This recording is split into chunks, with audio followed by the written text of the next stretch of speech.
네, 이렇게 인보사 허가는 취소가 되고 식약처도 공식 사과했지만 남겨진 의혹에 대한 검찰의 수사는 이제 본격화됐습니다. 네, 검찰은 최근 코오롱과 식약처를 연이어 압수수색하고 수사팀을 증원하는 등 인보사 관련 수사를 확대하고 있습니다. 권남기 기자의 보도입니다.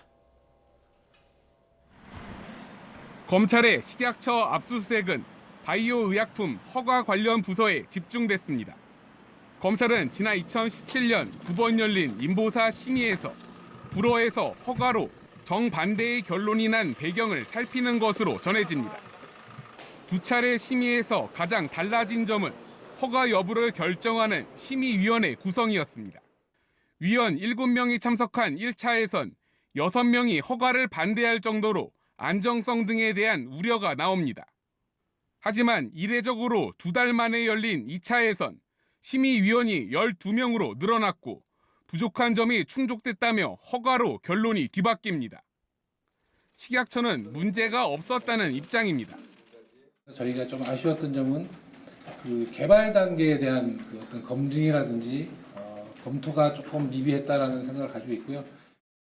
하지만 검찰은 당시 2차 심의에 심의위원들이 추가된 경위를 파악하고 위원 선정에 관여한 식약처 전현직 간부들도 차례로 소환할 계획입니다.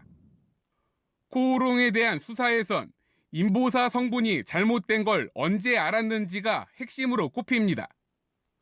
종양 유발 가능성이 있는 신장세포라는 것을 미리 알고도 이를 숨겨왔다면 환자는 물론 주주들까지 속여온 셈이 되기 때문입니다.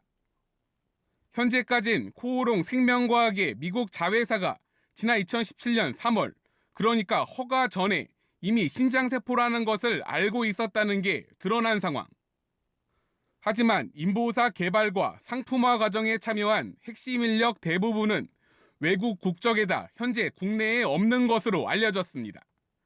관련자 조사에 어려움을 겪을 수 있다는 우려가 나오는 가운데 코오롱 측은 조작은 없었다며 법적 대응을 예고했습니다.